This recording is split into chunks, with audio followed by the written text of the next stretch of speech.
ಅಸ್ಸಾಂ ವಿರುದ್ಧ ಮೇಲುಗೈ ಸಾಧಿಸಿದೆ. ಕಳೆದ ವಾರ ಬುಧವಾರ ನಡೆದಂತಹ ಪಂಚಾಯತ್ ಚುನಾವಣೆಯಲ್ಲಿ ಸಚಿನ್ ಬಲ್ಲೆ ಅವರು 7205 ಮತಗಳಿಂದ ಜಯಭೇರಿ ಬಾರಿಸಿದ್ದಾರೆ. ಮಾನಸಿಕ ಹಾಗೂ ದೈಹಿಕ ದೌರ್ಬಲ್ಯಗಳು ಸಾಧನೆಗೆ ಅಡ್ಡು ಬರುವುದಿಲ್ಲ ಎಂದು ಆನೇಕಲ್ನ ಪುಟ್ಟ ಬಾಲಕನಾದ ಅನಿಲ್ ಏನೆಂದು ತೋರಿಸಿದ್ದಾರೆ. ಆತನ ಭೌತಿಕ ವಿಕಾಸ ಕುಂಠಿತಗೊಂಡಿದ್ದರೂ ಕೂಡ ಮಾಜಿ ರಾಷ್ಟ್ರಪತಿಗಳಾದ ಡಾಕ್ಟರ್ ಅಬ್ದುಲ್ ಕಲಾಂ ಅವರ ಇಡೀ ಜೀವನ ಚರಿತ್ರೆಯನ್ನು ಕೇವಲ ಒಂದು ಚಿತ್ರಕಲೆಯಲ್ಲಿ ಬಿಡಿಸಿ ತೋರಿಸಿದ್ದಾರೆ. ಈತನಿಗೆ ನಮ್ಮ ಕಡೆ ಒಂದು ಹ್ಯಾಂಡ್ಸ್ ಆಫ್. ಸಾವಿತ್ರಿ ಮಕ್ಕಳಿಗೆ ಹೆರಿಗೆ ಆಯ್ತಂತೆ ಗೊತ್ತಾ? ಏನ್ ಮಗುನ, ಅದು ಕಾಲೇ ಸರಿ ಇಲ್ವಂತೆ. ಅಂತ ಮಗು ಇಟ್ಕೊಂಡು ಜೀವನ ಮಾಡಕ್ಕಾಗುತ್ತಾ? ಏನೋ ವಂಶ ಉದ್ಧಾರ ಮಾಡ್ತಾಳಂತಂದ್ರೆ ಯಜ್ಞಾನ ಎತ್ಕೊಟ್ಟವಳೆ. ಏನ್ ಮಗುನ, ಅದು ಕಾಲೇ ಸರಿ ಇಲ್ವಂತೆ.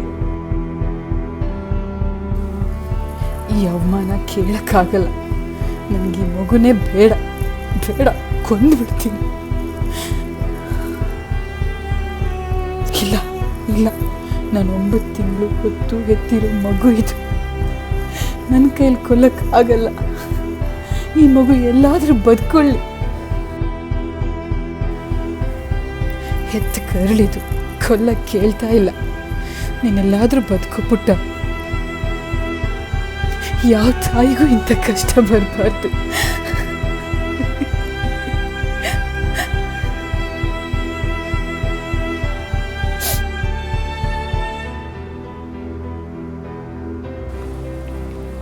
ನನಗೂ ಇಂಥದ್ದೇ ಒಬ್ಬಳು ಮಗಳಿದ್ಲು.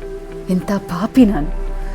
ಸ್ವಲ್ಪ ಪ್ರೀತಿ ತೋರಿಸಿ ಬೆಳೆಸಿದಿದ್ರೆ ಸಮಾಜದಲ್ಲಿ ಎಂಥ ದೊಡ್ಡ ವ್ಯಕ್ತಿ ಆಗ್ತಿದ್ಲು.